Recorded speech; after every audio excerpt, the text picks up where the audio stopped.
Hello. This is 50 Pips in the house. I hope everybody's having a great weekend. 9th of the 3rd, 2014. Not making any trade calls or recommendations, as you and only you are responsible for the trades you may decide to take. The fact that you're listening to this means you've read, you understand, you accept all the disclosure disclaimers on the blog, understanding that we're just doing this as some for educational purposes only in a learning context. Okay, so what's going on?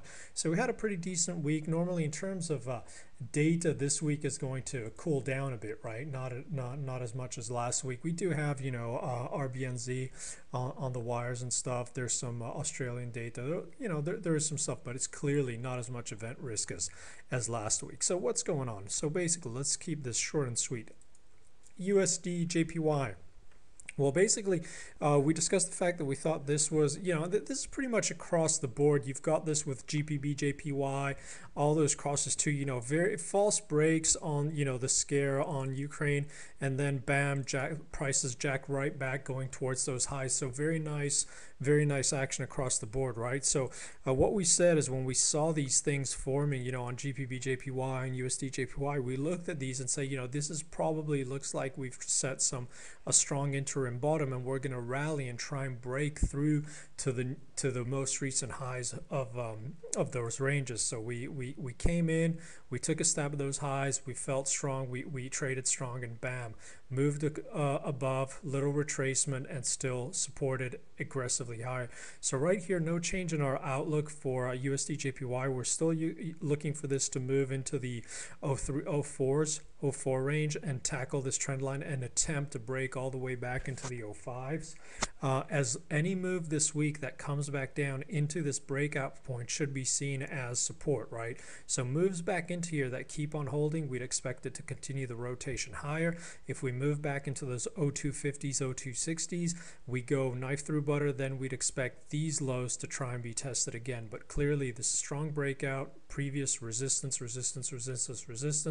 now acting as support. As long as this holds, we'd expect this to try to continue to rotate to the upside. Okay, what's going on Aussie, we had a very nice rotation here all the way back into the 90s, and we said, the two bull bear lines we have on this chart was basically the 90 and the 91. This was a chop big zone. If you look back on the chart, clearly important for pivotal for action in the past. And what we said, as long as we held below the 90s, the bears had a chance to continue to press this lower, and we'd expect sellers to come in ahead of that 90 level. You see, we moved up, sellers coming in ahead of that 90 level, protecting, bam, smash right back down. Can't hold, we move, we break through. What happens once we break through and we start to get candle closes above? Path of least resistance is to test those previous highs and try and take a stab at that 91. Exactly what we did. Bam, flush some weak shorts out and then couldn't hold above. So this is really the key line going into the week, right? The bull bear line, the line that counts going into the week, is the 91.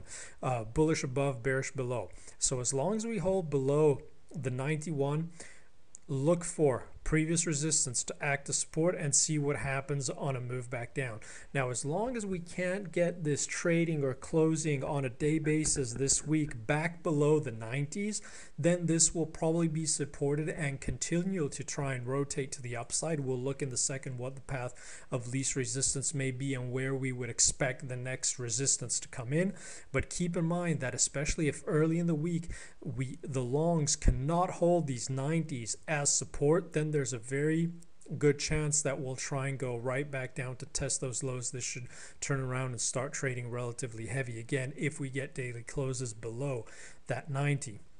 Now, to look for clues to the upside, and we've been talking about this for a long time, flip to a daily chart, and what do we have? We have our next key bull bear line, right, which is coming in line with the 200 moving average. Very nice. You see this. So basically those highs, if you look left to the chart here, previous resistance after this sharp breakout, this was that pure sell 50 back confluence with the 200 DMA. We looked at this a long time, so you can go back on past videos on the blog. What happened? This strong sell move came down, bam, moved up, That's where the sellers came in aggressively, and this is where we held. So strong previous resistance here, and this is going to be lining up again with the 200 DMA. So any hold above the 91s, we'd expect it to continue to try and rotate higher into the 9150s, 9160s, but keep in mind that we would not want to be aggressively bullish at highs as we're moving into a brick wall. Okay, so our scenario for the week, going into the week, is 9100 bull bear line above 91. Expect this to try and take stabs to the 200 DMA. That should be strong resistance. We would probably prefer to look to fade failures there. If not, if we hold above, then very, very bullish. If not, as long as we hold below the 91, look for these 90s to be pivotal. So basically broader range, these are clearly going to be in play if we break back below the 90s and to the upside, that 200. So that's really good. This is where the game is going to be played this week. So again, interesting chart. Should be an interesting week, hopefully. A USD CAD, what do we got on USD CAD? So very choppy action. Again, we had a lot of news on the wires. We had the BOC on the wires, etc. And basically what happened is we were looking for this to come back into the support as a possible long area. Didn't make it back down. Found bids ahead, bids supporting these lows. So clearly no chance for us, at least, to trigger any longs here, and move right back down into the pivotal zone we've been looking at for a long time, which is the 1080s. Pretty much, a lot of people like to call it 111.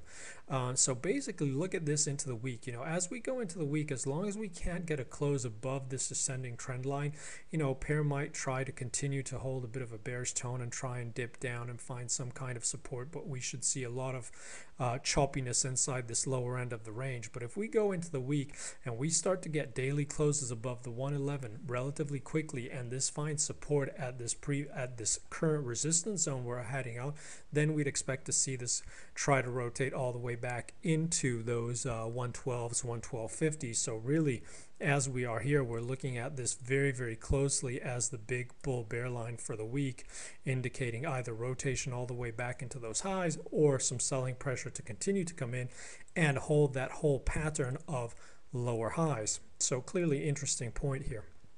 What's going on in EJ? We discussed this. We were talking about the 139 as being the money line for quite some time. Any move into there without a daily close below for us was strong support, so it was indicating chances to get long for a move back into 41s and break outside of that range to go and test the 145s, 146s. Clearly in play. Similar to all the other yens, holding. As long as we hold above the breakout zone, we'd expect this to try and take a stab to move back into those 145s, 146 higher, try to break higher. There's a lot of interesting, resistance right here. We seem to be holding. Look at the opening price pretty much on Sunday's a bull bear line, above bullish for a move back into those highs. Bearish, we could move back into the 140, 70s, 141s, and that should be support, but clearly could get very choppy inside this range, but looking for this to try and continue to rotate higher.